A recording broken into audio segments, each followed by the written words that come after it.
Welcome students. Board exam 2024 कक्षा 8 गणित विषय का ये मॉडल पेपर आपके लिए बहुत ही महत्वपूर्ण होने वाला है। इस पेपर को RSCERT द्वारा जारी किया गया है और ये एग्जाम के अंदर इसमें से बहुत सारे क्वेश्चंस मिल सकते हैं और किस तरह के क्वेश्चंस आएंगे वो RSCERT ने एक मॉडल पेपर जारी करके इसका नमूना दिया है। तो ज़रूर आप इसको देख लीजिए। मैं आपको इसको पूरा सॉल्यूशन करवाऊंगा कि किस तरह से इसके क्वेश्चंस है वो आपको हल करने हैं। समय आपको एग्जाम मिलेगा 2.5 घंटे। मैं यहाँ पर आपका ज़्यादा समय नहीं लेते हुए आपको जल्दी जल्दी सभी क्वेश्चंस को सॉल्व करवाना सिखाऊंगा कि कैसे आप अच्छे नंबर प्राप्त कर सकते हैं। तो इसके लिए आप चैनल को सब्सक्राइब करके वीडियो को लाइक और शेयर कर दीजिए, क्योंकि जिससे मुझे भी मोटिवेशन मिलेगा और आपको भी अन्य जो वीडियोज़ है वो मिलते रहेंगे। सभी बेस्ट वीडियोज़ में परीक्षा तक आपके लिए लेकर के आऊँगा। चलिए यहाँ पर सबसे पहले है वस्तुनिष्ठ क्वेश्चंस। देखिए 2/7 गुणा जीरो का मान है, तो जीरो को किसी से भी गुणा करेंगे तो क्या हो जाएगा, जीरो हो जाएगा। तो यहाँ पर ब आपका राइट आंसर हो जाएगा, सीधा ही जीरो। ऐसे आपको ब भर देना है, क्योंकि आपको जो परीक्षा के अंदर है ऐसे ही सीधा पेपर के ऊपर ही उत्तरमाला आपको करनी है, अलग से आपके उत्तर पुस्तिका नहीं आती है। पिछले साल से ये सिस्टम से कर दिया है 2023 से। समीकरण 3x - 1 14 में बायां पक्ष क्या होगा। यानी यहाँ पर देखिए क्या है, इसने कहा है 3x - 1 बराबर 14 में बायां पक्ष क्या होने वाला है। तो बायां पक्ष तो ये है भाई 3x - 1, तो यहाँ पर स आपका राइट आंसर हो जाएगा। दायां पक्ष पूछते तो कौन सा होता था 14, लेकिन बायां पूछा है तो बायां तो इधर होता है, तो ये हो गया 3x - 1। स आपको यहाँ पर राइट आंसर कर देना। देखिए सवाल के अंदर ही उत्तर था, केवल आपको अच्छे से समझना है तभी आप इसका उत्तर दे पाएंगे। वर्ग के प्रत्येक कोण का मान, तो आपको पता है वर्ग का जो टोटल इस तरह से वर्ग होता है, सभी कोण कितने होते हैं, 90 डिग्री के होते हैं। ठीक है, तो यहाँ पर 90 डिग्री हो जाएगा, अ आपका राइट आंसर हो जाएगा। अगला है 9 की पूर्ण वर्ग संख्या है। 9 की पूर्ण वर्ग संख्या क्या होगी, 9 को 9 से गुणा करेंगे तो क्या आता है भाई, 81 आता है, 81। तो यहाँ पर 81 आपके द में है, द आपका राइट आंसर हो गया। अगला है संख्या 5 की घन संख्या। घन संख्या किसको कहते हैं, 5 गुणा 5 गुणा 5 यानी 5 की घात 3। तो 5 की 25, पंजे की 25, 25 पंजे 125, तो स यहाँ पर आपका राइट आंसर हो जाएगा 125। अगला है अंकित मूल्य माइनस विक्रय मूल्य। अंकित मूल्य से विक्रय मूल्य निकालेंगे तो पीछे क्या बचता है, बटा। ठीक है, कितनी छूट दी वो, तो अ आपका यहाँ पर सही आंसर हो जाएगा। ठीक है, एक पदीय बीजीय व्यंजक कौन सा है, 4x ये एक पदीय है, 4x + 3y ये दो पदीय है, 3x + 2y ये भी दो पदीय है, सॉरी ये भी दो पदीय, ये दो पदीय, 3x + 2y + 5z ये तीन पदीय है, तो एक पदीय कौन सा हुआ, अ हुआ। तो अ आपका यहाँ पर सही आंसर है। ठीक है, इस तरह से आपको पदों का ध्यान रखना है। अगला है 0.0000035, यानी इस तरह से इसको देखें, 0 या 0.00035 संख्या का मानक रूप क्या होगा। तो यहाँ पर देखिए ये दशमलव के बाद में 2 2 4 और 2 6 संख्याएं कितनी है भाई, 6 है, और 6 संख्या है। तो यहाँ पर इसने लिखा है 3.5, तो एक संख्या दशमलव के बाद इसने लिख दी, तो 6 संख्या है तो इसकी घात कितनी हो जाएगी, -5 हो जाएगी, क्योंकि दशमलव में जितना होता है उतनी माइनस में होती है। ठीक है, 3.5, जो पीछे अंक बचे उसको आप एक के बाद पॉइंट लगा के लिख दो और बाकी की जितनी संख्याएं हैं उसकी माइनस में घात लगा दो। 3.5 गुणा 10 की घात -5, इस तरह से आपका उत्तर आ जाएगा। उतनी 10 के ऊपर घात लगा करके लिखनी, 3.5 का गुणा 10 की घात -5 करेंगे तो ये उत्तर आ जाएगा। ठीक है, तो इस तरह से आपको लिखना है। ये तो आपके 8 आएंगे ऑब्जेक्टिव टाइप क्वेश्चंस, जो मैंने आपको अच्छे से समझा दिए करने कैसे। उसके बाद देखिए अति लघुत्तरात्मक क्वेश्चन आएंगे 9 से 12 तक, ये दो नंबर के आते हैं। देखिए -19/29 गुणा 19/-29 बराबर 1 में गुणन के अंतर्गत उपयोग किए हुए गुण धर्मों का नाम लिखना है। ठीक है, इसको और इसको काट दिया, इसको और इसको काट दिया, ये गुणात्मक प्रतिलोम गुण धर्म इसका नाम है। यानी गुणा करना है और प्रतिलोम यानी एक दूसरे का उल्टा, ऊपर से नीचे और नीचे से ऊपर। तो इसको हल करेंगे तो क्या हो जाएगा, 19 से 19 कट गया 1, 29 से 29 कट गया 1, 1 में 1 का भाग दिया क्या आ गया 1। तो इस तरह से इसको गुणात्मक प्रतिलोम गुणधर्म कहते हैं। इस तरह से आपको लिखना है। अगला है समीकरण 5x + 9 बराबर 5 + 3x को हल करना है। तो देखिए समीकरण के अंदर 5x और 3x दोनों को एक तरफ करेंगे और संख्या को एक तरफ करेंगे। तो 5x + 9 और 5x + 3 ये लिख दिया। उसके बाद देखिए 3x को इधर ले आए तो माइनस का हो गया, 5x - 3x पक्षांतरण किया तो, और 9 को इधर ले गए ये माइनस का हो गया, 5 - 9। तो यहाँ देखिए 5x में से 3x घटाया 2x रहा, और 5 में से 9 घटाया -4 रहा। तो इधर अपन को x का मान ज्ञात करना है, इसके साथ ये गुणा में भाग में चला जाएगा, -4 के अंदर 2 का भाग देंगे तो -2 इसका उत्तर आ जाएगा। तो इस तरह से आप पक्षांतरण वाला सवाल आसान से समीकरण कर सकते हैं। अगला है निम्नलिखित संख्याओं में से प्रत्येक के घन के इकाई का अंक ज्ञात कीजिए। तो देखिए क्या करना है, घन के इकाई का अंक ज्ञात करना। ये 1 है, इसका देखिए आप 1 × 1 × 1 कर लीजिए, 1 आ जाएगा। ठीक है, इसमें करेंगे 7 गुणा 7 गुणा 7 कर लीजिए, क्या आ जाएगा 343। 343 का एक अंक क्या है 3 है। तो इस तरह से आपको करना है, केवल अंतिम अंक पर ही ध्यान देना है, बाकी वालों को करने की जरूरत ही नहीं है। कि देखिए कितना शॉर्ट और स्वीट आपका तरीका। पूछा क्या था, प्रत्येक के घन के इकाई का अंक ज्ञात करना है। ये 7 का निकाल दीजिए या 1 का निकाल दीजिए, 7 का भी जैसे 343 आया है तो यह इसमें इकाई का अंक 3 ही है। ठीक है, इस तरह से आपको करना है। अगला है, भारती के पास 15 पेन है और मीनाक्षी के पास 45 पेन, दोनों के पेनों का अनुपात क्या है। 15 और 45 लेके काट दीजिए, 15 का 5 3 15, 45 का 15 3 45, 3 3 का भाग दिया दोनों में, फिर 5 के दिया 5 में एक बार, 15 में दिया 3 बार, तो 1:3 आ गया। ठीक है, इस तरह से आपको अनुपात निकालना है। अब आपके लघुत्रात्मक क्वेश्चन आएंगे 13 से 22 तक। खंड अ यहाँ पर है 13 से 16 तक, इसके अंदर अलग अलग खंड है। 4 नंबर के, एक नंबर के 4 क्वेश्चन है, 4 नंबर का है। देखिए सत्य असत्य आपको लिखना है। ए की घात एम गुणा बी की घात एम का मान ए बी की घात एम होगा, बिल्कुल सही बात है। क्यों, क्योंकि इन दोनों को क्या किया, ए और बी को कोष्टक में ले लिया, एम कॉमन है उसको बाहर घात के रूप में ले लिया। ठीक है, तो ये बिल्कुल सत्य बात है। अगला है 10 की घात 24 में आधार का मान 24 होगा, ये असत्य है, क्योंकि आधार का मान कितना है 10 है, तो यहाँ पर ये असत्य है। ठीक है, इसको असत्य पर राइट करना है। आधार ये होता है, ये घात है, 24 घात का मान है। ठीक है, अगला है देखिए -5 की घात -4 गुणा -5 की घात -2 का मान -5 की घात -6 होगा, तो ये बिल्कुल सत्य है, क्योंकि देखिए दोनों में आधार -5 है तो -5 रख दिया, और घातें 4 और -2 दोनों ही माइनस की थी तो 6 माइनस की हो गई। 1 + 1 माइनस की होती तो आपस में घट जाती घातें। ठीक है, और जो बड़ी होती वो रह जाती, यानी बड़े वाला चिन्ह रह जाता और घातें घट जाती, तो ये बात सत्य हो गई। अगला है 2 की घात 5 भाग 2 की घात -6 का मान 2 की घात 11 होगा, ये भी सत्य है। कैसे, देखिए ये है 2 की घात 5 और भाग का मतलब है इसको 2 की घात -6 यहाँ पर है। ठीक है, तो इसको इधर लाएंगे ऊपर, तो ये 2 तो दोनों में कॉमन है ही, और ये माइनस है वो किसका हो जाएगा, प्लस का हो जाएगा, तो 2 की घात कितनी हो गई 11 हो गई, तो 2 की घात 11 बिल्कुल ही सत्य बात है। इस तरह से आपको करना है। देखिए कितना क्वेश्चन आसान था। अगला है रिक्त स्थानों की आपको पूर्ति करनी, इसमें से कौन सा आएगा। एक नंबर की ये भी 4 क्वेश्चन आपके आते हैं, बहुत ही अच्छे हैं। आयत का प्रत्येक कोण कितने डिग्री का होता है भाई, समकोण होता है। ठीक है, क्या होता है, समकोण होता है, तो आपको यहाँ पर समकोण लिख देना है। उत्तल बहुभुज के विकिरणों का कोई भी भाग बहिर्भाग में नहीं होता। उत्तल जो बहुभुज होते हैं इस तरह से, जैसे मान लिया जाए ये 5 का है, तो इसका कोई भी अंतः कोणों का योगफल, सॉरी क्या था, उत्तल बहुभुज के विकिरणों का कोई भी भाग, विकिरण क्या होंगे, इस तरह से विकिरण होंगे इनके, कोने से कोने मिलने वाले। ठीक है ना, तो इनका कोई भी भाग है वो बाहर नहीं होगा। ठीक है, तो बहिर्भाग में नहीं होगा, ये आपको करना है। तीसरा है, पंचभुज के सभी अंतः कोणों का योगफल कितना होता है, तो 540 डिग्री होता है। कितना होता है भाई, 540 डिग्री होता है। ठीक है, 4 कोण होंगे तब तक तो होगा 360 डिग्री। क्या पूछा है, पंचभुज के सभी अंतः कोण, जब तक 4 भुजाओं वाला होगा तो 360 होगा, लेकिन 5 भुजाओं का आते ही 540 डिग्री हो जाता है। समांतर चतुर्भुज के विकर्ण एक दूसरे को क्या करते हैं भाई, समद्विभाजित करते हैं। क्या करते हैं, समद्विभाजित करते हैं। तो इस तरह से आपको ये करने हैं चारों ही। उसके बाद में यहाँ आता है 4 नंबर का एक खंड अ और ब का मिलान करना। देखिए गणित का पेपर अब बहुत ही आसान आपके आने लग गया। -4p गुणा 7r, तो देखिए दोनों संख्याएं गुणा होगी, 7 चौके 28 और माइनस का एक चिन्ह है तो माइनस रहेगा, -28pr बन गया, तो इसको मिला दीजिए।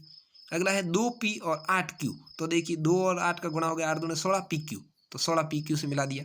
ठीक है ना, अगला है देखिए 3p कोष्टक 4 - 8q, तो देखिए ये जो कोष्टक से बाहर है ना, ये दोनों से गुणा होगा, 4 3 12 हो जाएगा, 3 8 से भी होगा, 8 3 24 हो जाएगा। ठीक है, 3 p है तो यहाँ पर इसके आगे p लग जाएगा, और चिन्ह माइनस है तो माइनस, और 8 के आगे इसके आगे q लग जाएगा, तो 12p - 24q हो जाएगा, जो यहाँ पर है इससे मिला देंगे।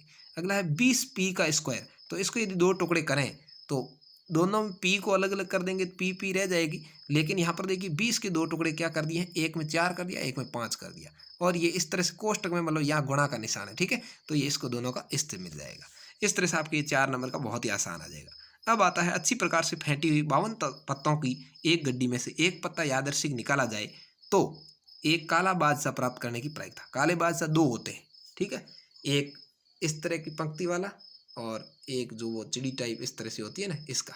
ठीक है, 2 बादशाह होंगे, टोटल कितने हो गए 2/52, तो इसको हल करेंगे तो 1/26 आ जाएगा। ठीक है, तो इसकी प्रायिकता 1/26 आ गई। एक नंबर का ये हो गया। एक है लाल रंग का पत्ता प्राप्त करने की पत्ता। लाल रंग के पत्ते 26 होते हैं टोटल 52 में से 26 काले 26 लाल, तो 26 एकम 26, 26 दूने 52। इक्का प्राप्त करने की प्रायिकता, देखिए इक्का प्राप्त करने की प्रायिकता क्या है, 4/52 है, तो इक्के कितने होते हैं, 4 होते हैं। ठीक है, 2 लाल और 2 काले, तो 4/52 लिखेंगे और इसको काटेंगे, 4 एकम 4 और 52 के अंदर 4 का भाग देंगे, 13 चौके 52, तो यहाँ पर 1/13 आ जाएगी। लाल रंग की बेगम कितनी होती, 2 होती, तो वही 2/52 करेंगे तो 1/26 आ जाएगा। इस तरह से आपको ये सवाल 4 करने। उसके बाद आता है खंड ब 17 से 22। यहाँ 4-4 नंबर के क्वेश्चन है, बहुत ही मोस्ट है, अच्छे से समझना है। मैं आपको हर सब्जेक्ट का पेपर अच्छे से समझाऊंगा। इसके लिए आप चैनल को सब्सक्राइब करके अपने जो दोस्त हैं उनको भी ये वीडियो लाइक शेयर करावें और चैनल को सब्सक्राइब करवा के जल्दी से इस चैनल को आगे बढ़ाएं, क्योंकि आपका ही चैनल है और आपके ही भरोसे है। और मेहनत करने में कोई कमी नहीं रखूंगा, आपको समझाने में कोई कमी नहीं रखूंगा, और ये चैनल आपके हर समय साथ देगा। अब आप 8वीं में हैं, अगले साल 9th में आ जाएंगे, तो वहाँ पर भी अर्धवार्षिक का पेपर और वार्षिक के पेपर्स, उससे पहले भी आपको कोई कठिनाई होगी तो आप कमेंट करके बताएंगे, मैं आपको सॉल्यूशन करवा दूंगा। देखिए, अभाज्य गुणनखंड विधि से 9604 का वर्गमूल ज्ञात करना है। तो आपको वर्गमूल ऐसे निकालना, आपके गुरुजी ने सिखाया होगा। इस तरह से निकालने के बाद ये जो संख्याएं आती है इनको आपस में इस तरह से गुणा करना है, और इनको गुणा करेंगे तो ये आपके 98 है, जो इसका आ जाएगा उत्तर। ठीक है, इसका वर्गमूल 98 हो जाएगा। यानी 98 को यदि अपन 98 से गुणा करें, यहाँ क्या करना है, दो दो दो बार आए, दो एक बार लेना है, सात सात दो बार आए तो एक बार लेना है, फिर सात सात दो बार आए तो एक बार लेना है। ठीक है, तो ऐसे 98 आ जाएगा। 98 को 98 से गुणा करेंगे तो वापस 9604 आ जाएगा। अगला है, किसी समांतर चतुर्भुज की दो आसन कोणों का अनुपात 3:2 है। समांतर चतुर्भुज के सभी कोणों की माप ज्ञात करनी। तो यहाँ पर देखिए, कोण ए और कोण बी 180 डिग्री है। इस तरह से यहाँ पर 3x और 2x का अपने को मान निकालना है। ठीक है, तो माना दो आसन कोण ए और बी क्रमश 3x और 2x है। आसन कोण मतलब ए की भुजा पर स्थित कोण होते हैं। तो 3x और 2x का मान क्या हो जाएगा, 180 डिग्री। इन दोनों को मानेंगे तो 180, यानी 5x का मान 180 है, तो 5x बराबर 180 करेंगे। x का मान निकालना तो 180 में 5 का भाग देंगे तो 1 का मान आ जाएगा 36 डिग्री।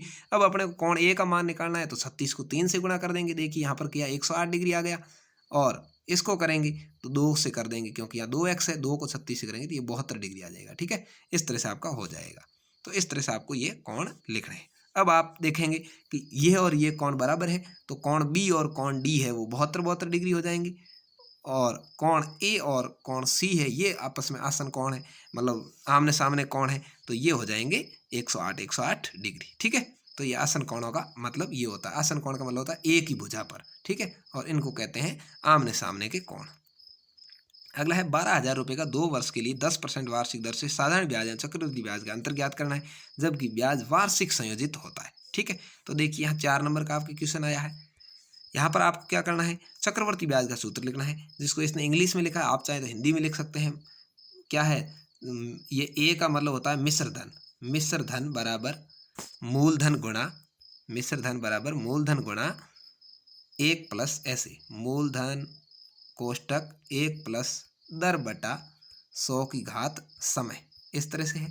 तो यहाँ देखिए, इसमें मूलधन कितना था 12,000, 1 प्लस दर कितनी 10 की बटा 100, समय था 2 वर्ष। तो देखिए 12,000 गुणा यहाँ पर 1 प्लस 100 है, तो इसको आप 100 को 1 करके 110 बटा 110 कर सकते हैं। ठीक है, तो जीरो जीरो इसने काट दिया, इसलिए आप इसको इस तरह से भी कर सकते हैं, 12,000 गुणा 110 बटा 100 की घात 2। ठीक है, ये जीरो से जीरो काटा, इसलिए 11/10 आया। ठीक है ना, आपको समझने में कोई तकलीफ नहीं होनी चाहिए। तो 11 को 2 बार गुणा करेंगे तो 121, और 10 को 2 बार गुणा करेंगे 100 हो जाएगा। फिर यहाँ 2 जीरो से ये 2 जीरो कट जाएंगे, 120 का 121 से गुणा करेंगे 14,520 रुपये आ जाएगा। तो अब इसने पूछा क्या है, चक्रवर्ती ब्याज का अंतर ज्ञात करना है, साधारण ब्याज और चक्रवर्ती ब्याज। तो ये तो हो गया चक्रवर्ती ब्याज।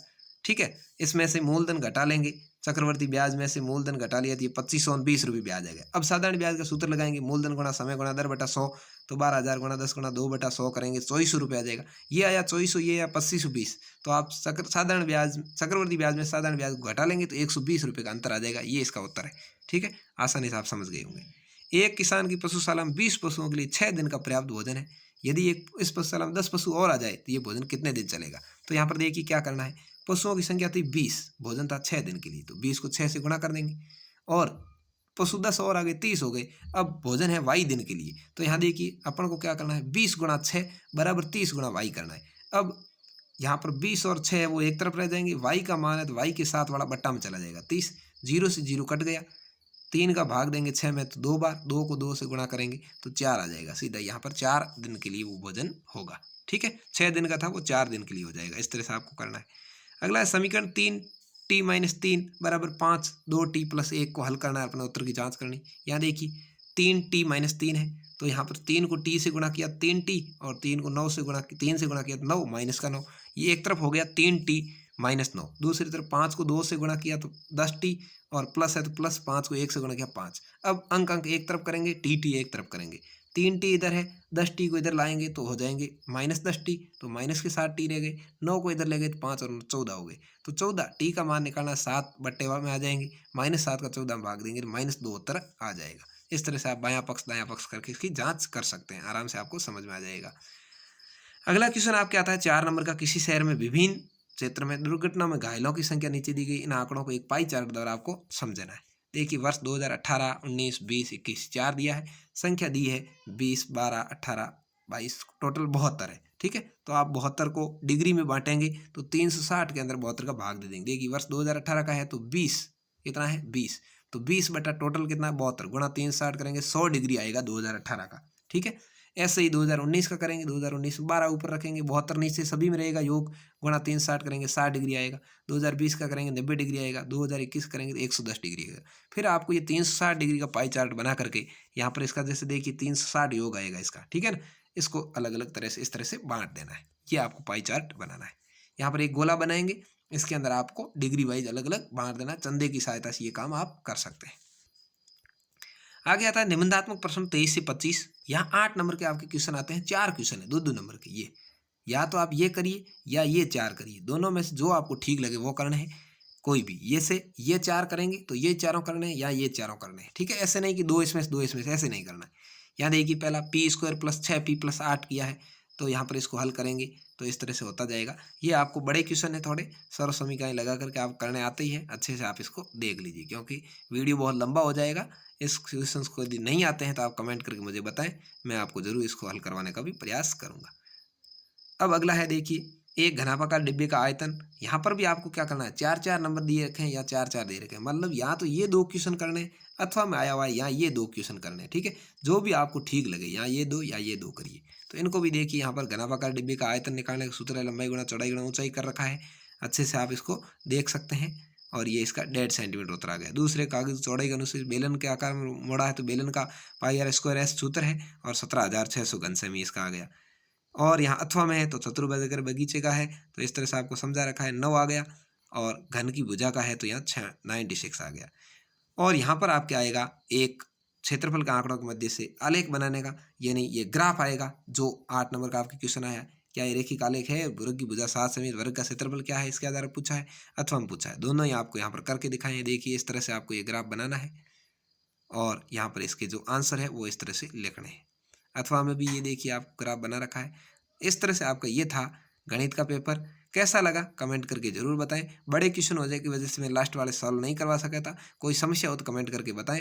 चैनल को सब्सक्राइब करें। जो जो अपने फैमिली से, माँ से, पापा से प्यार करता है वो चैनल को जरूर सब्सक्राइब करेगा और वीडियो को लाइक शेयर करेगा, और जो नहीं प्यार करता है वो चैनल को सब्सक्राइब नहीं करेगा। धन्यवाद।